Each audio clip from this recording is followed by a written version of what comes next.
മലയാളത്തിൽ പുറത്തുവന്ന ഏറ്റവും മികച്ചൊരു ഡാർക്ക് കോമഡി ത്രില്ലർ സ്പൂഫ് സിനിമയാണ് ഭരതനാട്യം 2 മോഹിനിയാട്ടം. വിഷ്ണു, കൃഷ്ണദാസ് എന്നിവരാണ് സിനിമ എഴുതിയത്. കൃഷ്ണദാസ് തന്നെയാണ് സിനിമ സംവിധാനം ചെയ്യുന്നതും. ഒരു ലോഡ് സിനിമ റെഫറൻസുകളാണ് ഈ സിനിമയിൽ ഉപയോഗിച്ചിരിക്കുന്നത്. വളരെ നല്ല രീതിയിൽ തന്നെ ആ റെഫറൻസുകളെല്ലാം തന്നെ ഉപയോഗിച്ചിട്ടുമുണ്ട്.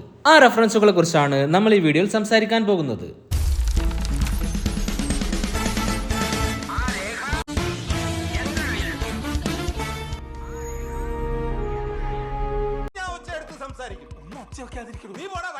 ഒരുപാട് സിനിമകളുടെ പ്രൊഡക്ഷൻ കൺട്രോളറാണ് നന്ദു പൊതുവാൾ. അദ്ദേഹം പല സിനിമകളിലും ചെറിയ ചെറിയ വേഷങ്ങൾ ചെയ്യാറുമുണ്ട്. അതുകൊണ്ട് തന്നെ അദ്ദേഹത്തെ വഴിപോക്കൻ എന്ന് വിളിക്കാറുമുണ്ട്.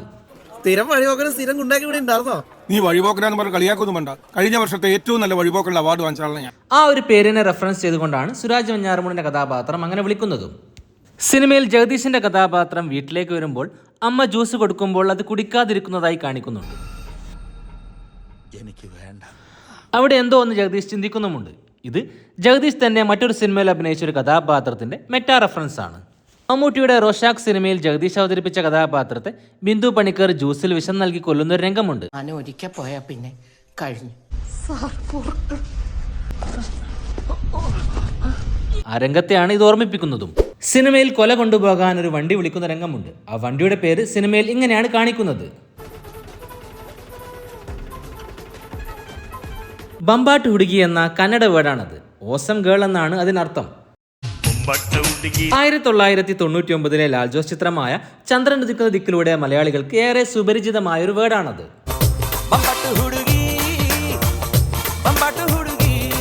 ഈ ഒരു ഗാനത്തെയാണ് ആ രംഗത്ത് സൂചിപ്പിക്കുന്നത്.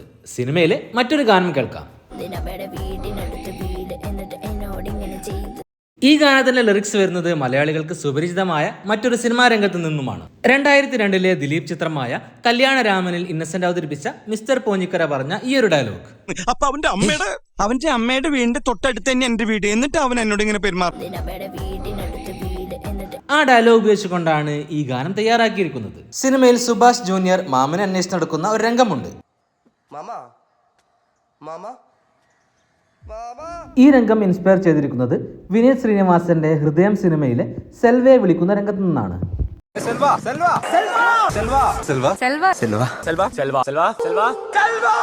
സിനിമയിൽ ഏറെ ചിരിപ്പിച്ച 2 കഥാപാത്രങ്ങളാണ് വള്ളി സുഭാഷും കുമ്പിടി സുഭാഷും. ഈ 2 സുഭാഷുമാർ ആദ്യമായി കാണുന്ന ഒരു രംഗമുണ്ട്. 2011 AR മുരുകദാസ് സംവിധാനം ചെയ്ത് സൂര്യ കേന്ദ്ര കഥാപാത്രത്തെ അവതരിപ്പിച്ച് പുറത്തിറങ്ങിയ തമിഴ് സിനിമയായിരുന്നു ഏഴാം അറിവ്.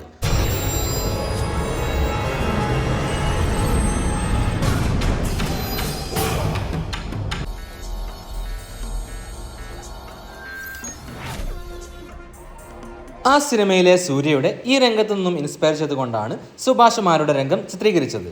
സിനിമയിൽ ഒരുപാടിടത്ത് രജനീകാന്ത് റെഫറൻസുകൾ കാണിക്കുന്നുണ്ട്. അതിലാദ്യം കാണിക്കുന്നത് സൈജു കുറുപ്പിന്റെ ഈ ഒരു ടൈറ്റിൽ കാർഡാണ്.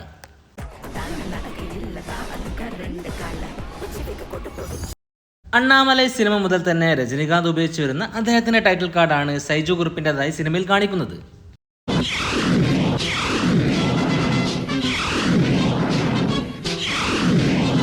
കബാലി സിനിമയിലും മറ്റുമായി രജനീകാന്ത് ഉപയോഗിച്ചൊരു ഡയലോഗ് ഈ സിനിമയിൽ നന്ദു പൊതുവാളിന്റെ കഥാപാത്രം ഉപയോഗിക്കുന്നുണ്ട്.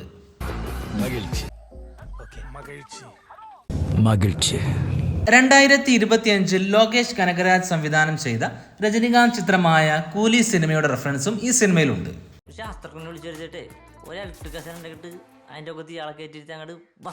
കൂലി സിനിമയിൽ സത്യരാജിന്റെ കഥാപാത്രമായ ശാസ്ത്രജ്ഞൻ ഉണ്ടാക്കുന്ന ഇലക്ട്രിക് കസാരയെ കുറിച്ചാണ് ഈ സിനിമയിലും പറയുന്നത്.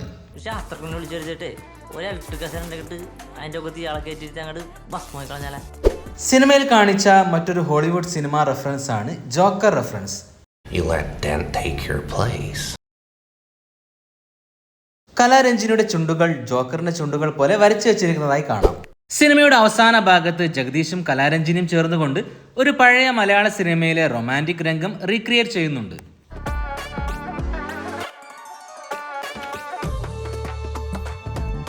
1997 ഫാസിൽ ചിത്രമായ അനിത്യപ്രാവിൽ കുഞ്ചാക്കോ ബോബനും ശാലിനിയും ചേർന്ന് അവതരിപ്പിച്ച രംഗത്തെയാണ് ഈ സിനിമയിൽ റീക്രിയേറ്റ് ചെയ്തത്.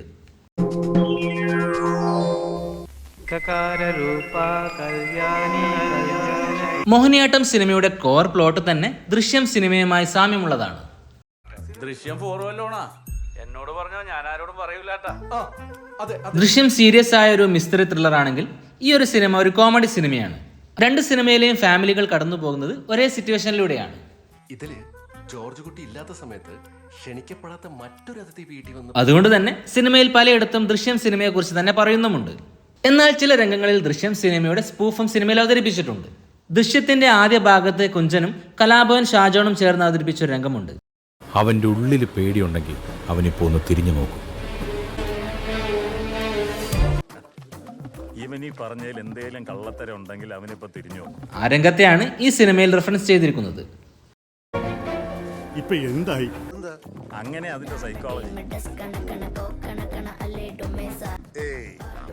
2021 ഇറങ്ങിയ ദൃശ്യം 2 സിനിമയിലെ ഒരു രംഗത്തെക്കുറിച്ചും ജഗദീശന്റെ കഥാപാത്രം ഈ സിനിമയിൽ പറയുന്നുണ്ട്.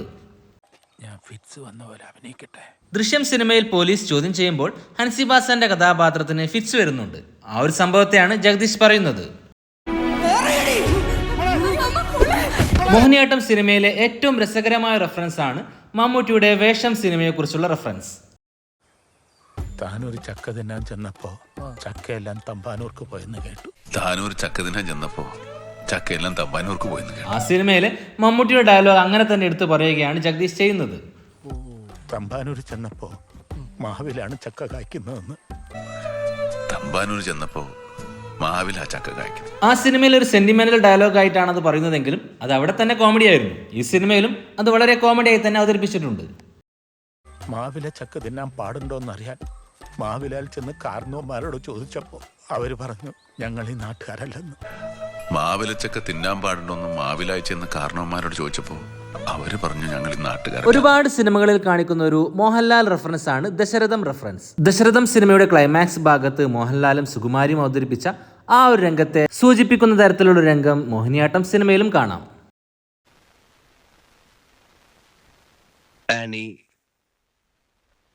മോനെ സ്നേഹിക്കുന്നവല്ലേ? അച്ഛനും എന്നെ വലിയ ഇഷ്ടമായിരുന്നു. സിനിമയിൽ ഒരു ഭാഗത്ത് പോലും കാണിക്കാതിരിക്കുന്ന ഭരതൻ നായരാണ് സിനിമയിലെ പ്രധാന കഥാപാത്രം. ആദ്യ ഭാഗത്തുണ്ടെങ്കിലും രണ്ടാം ഭാഗത്ത് സായികുമാറിന്റെ കഥാപാത്രത്തെ കാണിക്കുന്നില്ല. ഭരതനാട്യം സിനിമയിൽ അദ്ദേഹത്തിന്റെ പഴയ കാലത്തെ ഈ ഒരു ഫോട്ടോയാണ് കാണിച്ചത്. എന്നാൽ ഈ സിനിമയിൽ പഴയ കാലം കാണിച്ചിരിക്കുന്നത് മറ്റൊരു സിനിമ റെഫറൻസ് ആയിട്ടാണ്. 2002 ദിലീപ് ചിത്രമായ കുഞ്ഞിക്കൂനലിൽ വളരെ ക്രൂവലായിട്ടുള്ള വാസോണ്ണൻ എന്നൊരു കഥാപാത്രത്തെ ആയിരുന്നു സായികുമാർ അവതരിപ്പിച്ചത്. ആ കഥാപാത്രത്തിന്റെ ഫോട്ടോയാണ് ഈ സിനിമയിൽ ഭരതൻ നായരുടെ പഴയ കാലമായി കാണിക്കുന്നത്. എന്നവിടെ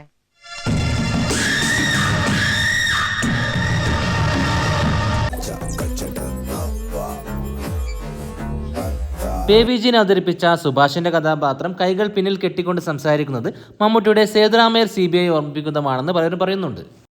പരസ്പരം വളരെ അടുത്ത പരിചയക്കാരാണെന്നുള്ളതിന് തെളിവ് CBIക്ക് ലഭിച്ചതാണ്. പ്രായഭേദമന്യേ സകലരെ മൊത്തം കളിച്ച് ലടിക്കുക. സുരാജ് വഞ്ഞാറമൂടിന്റെ ഈ ഒരു ഡയലോഗ് ഓർമ്മിപ്പിക്കുന്നത് മൂക്കില്ല രാജ്യത്ത് സിനിമയിൽ ഫിലോമിന അവതരിപ്പിച്ച കഥാപാത്രം പറയുന്ന ഈ ഒരു ഡയലോഗിനെയാണ്. നിങ്ങളുടെ ഭ്രാന്ത് മാറിയതല്ലേ? സുരാജ് താക്കോൽ കഴുത്തിലൂടുന്ന രംഗങ്ങളെല്ലാം തന്നെ മീശ മാധവനിലെ ജഗദീഷ് ശ്രീകുമാറിന്റെ ഭഗീരഥൻ പിള്ളയെ ഓർമ്മിപ്പിക്കും വിധമായിരുന്നു. നിനക്ക് കിട്ടുന്ന കാര്യം പറഞ്ഞപ്പോ അത് കുറ്റമായിപ്പോയല്ലേ. അഭിരാം രാധാകൃഷ്ണനാണ് വള്ളി സുഭാഷ് എന്ന സീനിയർ സുഭാഷിനെ അവതരിപ്പിച്ചിരിക്കുന്നത്. അദ്ദേഹം ഈ രംഗത്ത് ഉപയോഗിച്ചിരിക്കുന്ന വസ്ത്രം നിങ്ങൾ ശ്രദ്ധിച്ചില്ലേ? മമ്മൂട്ടിയുടെ ദ്രോണ സിനിമയിൽ ക്ലൈമാക്സ് ഭാഗത്ത് മനോജ് ഗേജന്റെ കഥാപാത്രവും അത്തരത്തിലൊരു വസ്ത്രവുമായി വരുന്നുണ്ട്. സിനിമയിൽ കേരള സ്റ്റോറി ഒരു ഉപദ്രവ റോക്കറ്റ് പടമാണെന്ന് പറയുന്ന ഒരു റിവ്യൂവും കാണിക്കുന്നുണ്ട്.